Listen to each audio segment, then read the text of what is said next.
Hello friends, ఎలా ఉన్నారు? Welcome to స్వదేశీ ఫుడ్స్. ఈ రోజు మనం నిమ్మకాయ పులిహోరని ఎలా తయారు చేసుకోవాలో చూద్దాం. రైస్ తో చేసే ఎన్నో వెరైటీల్లో ఈ నిమ్మకాయ పులిహోర కూడా ఒకటి. ఈ పులిహోర అయితే చాలా మంది ఎంతో ఇష్టంగా తింటూ ఉంటారు. పుల్లపుల్లగా, కమ్మగా, కారంగా ఎంతో రుచిగా ఉంటుంది. ఇంకా ఈ నిమ్మకాయ పులిహోరని అయితే మీరు పండుగలప్పుడు ప్రసాదంలాగా కూడా చేసుకోవచ్చు. మనకి ఈ పులిహోర తయారు చేసుకోవడానికి ఎక్కువ సమయం కూడా పట్టదు. చాలా త్వరగా తయారు చేసేసుకోవచ్చు. ముందుగా ఒక ప్రెషర్ కుక్కర్ తీసుకుని అందులో 1 కప్పు వరకు బియ్యం వేసుకోవాలి. కొలతల్లో చెప్పాలంటే 1 పావు కేజీ వరకు ఉంటాయి. ఇప్పుడు ఇందులో తగినంత వాటర్ని పోసుకుని 2-3 సార్లు శుభ్రంగా కడిగి తీసుకోవాలి. ఇలా శుభ్రంగా కడిగిన తర్వాత ఇప్పుడు ఇందులోనే మనం ఏ కప్పుతో అయితే బియ్యం తీసుకున్నామో అదే కప్పుతో 1 కప్పు రైస్కి 2 కప్పుల వరకు నీళ్లు పోసుకోవాలి. అందులోనే 1 టేబుల్ స్పూన్ వరకు ఆయిల్ కూడా పోసుకోవాలి. మనం పులిహోర కోసం అన్నం వండుకుంటున్నాం కాబట్టి ఇలా అయితే అన్నం కాస్త ముద్దలాగా అయిపోకుండా కొద్దిగా పొడిపొడిలాడుతూ ఉంటుంది. ఇప్పుడు స్టవ్ ఆన్ చేసుకుని హై ఫ్లేమ్ మీదే 3 విజిల్స్ వచ్చేంత వరకు ఉంచండి. 3 విజిల్స్ వచ్చిన తర్వాత స్టవ్ ఆఫ్ చేసేసుకుని ఇప్పుడు కుక్కర్లోని ప్రెషర్ మొత్తం పోయేంత వరకు కాసేపు అలాగే వదిలేయండి. కుక్కర్లోని ప్రెషర్ మొత్తం పోయిన తర్వాత కుక్కర్ మూత ఓపెన్ చేసి చూస్తే అన్నం ఇలా చక్కగా ఉడికిపోయింది కదా. ఇప్పుడు ఈ అన్నాన్ని ఒక పెద్ద పళ్ళెంలోకి వేసుకుని సీలింగ్ ఫ్యాన్ కింద పెట్టి పూర్తిగా చల్లారనివ్వాలి. ఆ తర్వాత పులిహోరలో కలపడానికి ఇలా నిమ్మరసం తీసి పెట్టుకోవాలి. అందుకోసం మీ దగ్గర పెద్ద నిమ్మకాయలుంటే గనక ఒక 2 నిమ్మకాయల వరకు రసం తీసి పెట్టుకోవాలి. ఒకవేళ చిన్న నిమ్మకాయలుంటే గనక అప్పుడు 4 నిమ్మకాయల వరకు రసం తీసి పెట్టుకోవాలి. ఇందులో గింజలు లేకుండా రసం పిండుకోవాలి.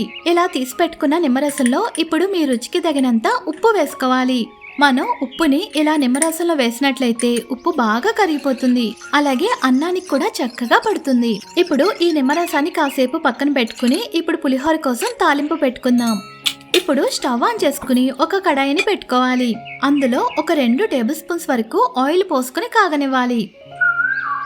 ఆయిల్ కాగిన తర్వాత ఇప్పుడు ఇందులో ఒక గుప్పెడు వరకు పల్లీలు వేసుకోవాలి. ఇప్పుడు వీటిని బాగా కలుపుకుంటూ కాస్త దోరగా అయ్యేంత వరకు వేపుకోవాలి. చూడండి, పల్లీలు ఇలా కాస్త కలర్ చేంజ్ అయ్యాయి కదా. ఇప్పుడు ఇందులోనే ఒక గుప్పెడు వరకు జీడిపప్పు పలుకులు కూడా వేసుకోవాలి.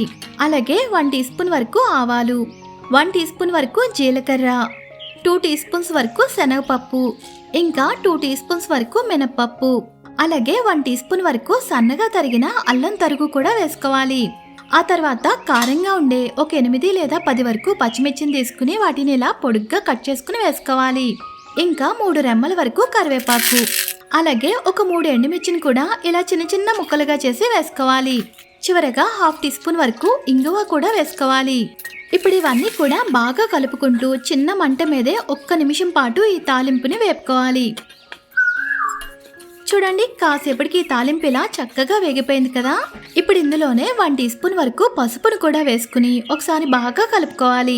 మనం ఇలా తాలింపులోనే పసుపును వేసేసినట్లయితే ఆయిల్లో బాగా కలిసిపోయి రైస్కి చక్కగా పడుతుంది. ఇప్పుడు స్టవ్ ఆఫ్ చేసేసుకుని ఈ తాలింపు మొత్తం మనం ముందుగా చల్లారబెట్టుకున్న అన్నంలో వేసేసుకోవాలి. అందులోనే మనం ముందుగా ఉప్పు కలిపిన నిమ్మరసం ఉంది కదా, అదంతా కూడా ఇప్పుడు ఇందులో వేసేసుకోవాలి. చివరగా సన్నగా తరిగిన కొత్తిమీర కూడా కొద్దిగా వేసుకోవాలి. ఇప్పుడు ఈ తాలింపు, నిమ్మరసం ఇవన్నీ కూడా ఈ రైస్కి పట్టేలాగా చేత్తో బాగా కలుపుకోవాలి. ఇప్పుడు ఇందులో ఉప్పు, పులుపు రెండూ కూడా సరిపోయాయో లేదో ఒకసారి చెక్ చేసుకోవాలి. ఒకవేళ మీకు సరిపోలేదు అనిపిస్తే కనుక కొద్దిగా వేసుకొని కలుపుకోవచ్చు. అంతేనండి, ఎంతో రుచిగా ఉండే నిమ్మకాయ పులిహోర రెడీ అయిపోయింది. చూసారు కదా ఎంత సింపుల్గా తయారు చేసేసుకున్నామో. ఇప్పుడు ఈ పులిహోర అయితే పుల్లపుల్లగా, కమ్మగా, కారంగా చాలా రుచిగా ఉంటుంది. మనం ఈ పులిహోరని తినేటప్పుడు మధ్య మధ్యలో ఈ పులిహోరలో వేసిన పచ్చిమిర్చిని కూడా కొరుక్కుంటూ తిని చూడండి, అప్పుడు ఎంత రుచిగా ఉంటుందో. ఇదే ఫ్రెండ్స్ మన వీడియో. నచ్చిందా? నచ్చితే లైక్ చేయండి, షేర్ చేయండి, సబ్స్క్రైబ్ చేసి పక్కన బెల్ ఐకాన్ క్లిక్ చేయండి.